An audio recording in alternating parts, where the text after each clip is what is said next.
আসো, আমার ছেলের নাম আনিয়া।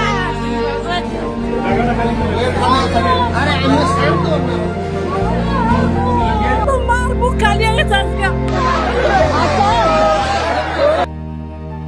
21 জুলাই সোমবার দুপুর ঢাকার আকাশে তখন নিদারুণ বিষণ্ণতা। উত্তরার মাইলস্টোন স্কুল প্রাঙ্গণে শিশুদের কলকাকলিতে মুখরিত। ভবিষ্যতের স্বপ্নগুলো যেন ছোট ছোট পায়ে ছুটোছুটি করছে। বাবা মায়েরা অধীর আগ্রহে অপেক্ষা করছেন তাদের বুকের ধনদের ঘরে ফেরানোর জন্য। কিন্তু কে জানতো এই সাধারণ দুপুরে এমনই এক মহাপ্রলয় অপেক্ষা করছে? কে জানতো আকাশে উড়তে থাকা একটি প্রশিক্ষণ বিমান শুধু লোহার দণ্ড নয়, তাতে লুকিয়ে আছে এক অটুট প্রতিজ্ঞা, এক অবিশ্বাস্য আত্মত্যাগ। বেলা 1:06। বাংলাদেশ বিমান বাহিনীর F-7 বিজেআই প্রশিক্ষণ যুদ্ধ বিমানটি যখন উড্ডয়ন করল, তখন হয়তো পাইলট ফ্লাইট লেফটেন্যান্ট তৌকির ইসলাম সাগর স্বপ্নেও ভাবেননি এটাই তার জীবনের শেষ উড্ডয়ন। বাংলাদেশ বিমান বাহিনীর ৭৬তম ব্যাচের এই তরুণ পাইলটের এটি ছিল প্রথম একক মিশন। নিজের যোগ্যতা প্রমাণের আকাশ ছোঁয়ার এক পরম আকাঙ্ক্ষার প্রতিফলন। মাত্র ১৩ মিনিটের মাথায় বিমানটি নিয়ন্ত্রণ হারাতে শুরু করলো। তাকে কন্ট্রোল রুম থেকে বারবার ইজেক্ট করার পরামর্শ দেওয়া হলো। নিজেকে বাঁচানোর সুযোগ ছিল তার সামনে, কিন্তু তৌকির তখন হয়তো ভাবছিলেন তার নিচে থাকা প্রাণগুলির কথা, স্কুলের শত শত শিশুর কথা।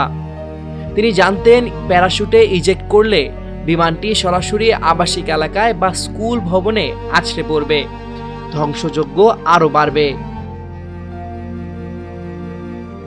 যে দৃশ্য এখন চোখের সামনে ভেসে উঠছে তা কোনো কল্পকাহিনী নয়, এ এক চরম বাস্তবতার প্রতিচ্ছবি। তৌকির চেষ্টা করেছিলেন বিমানটিকে যেন জনবসতিহীন এলাকায় নিয়ে যেতে পারেন, কিন্তু বিমানের নিয়ন্ত্রণ তখন তার আর হাতে নেই। প্রতিটি মুহূর্ত যেন মৃত্যুর কাছাকাছি টেনে আনছে তাকে।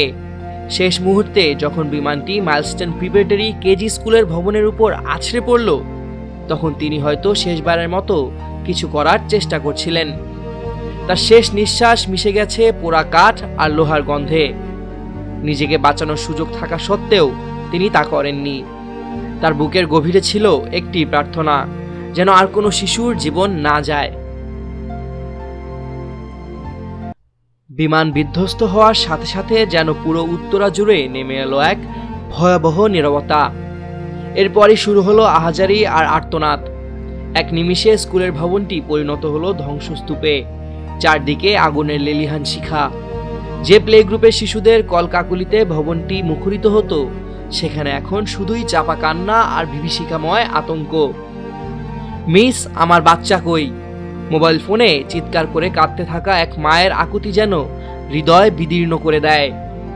শত শত বাবা মা তাদের সন্তানদের খোঁজে দিক বিদিক ছুটে বেড়াচ্ছেন। তাদের চোখের জল যেন যমুনার মতোই বয়ে চলেছে।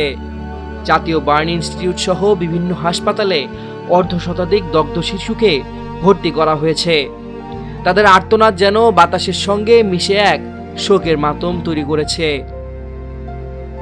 14 বছরের শামীম, 15 বছরের মাহিন, 12 বছরের মুনতাহা, 10 বছরের আয়মান। নামগুলো যেন শুধু সংখ্যা নয়, প্রতিটি নামেই লুকিয়ে আছে এক একটি পরিবারের দুঃস্বপ্ন, এক একটি মায়ের অশ্রু ভেজা ফোঁটা। ফ্লাইট লেফটেন্যান্ট তৌকির ইসলাম সাগর, যিনি নিজের প্রথম একক মিশনেই আত্ম উৎসর্গ করলেন, তিনি হয়তো শুধু একজন পাইলট ছিলেন না, ছিলেন এক নীরব প্রহরী। তার আত্মত্যাগ হয়তো হাজারো শিশুর জীবন বাঁচিয়েছে।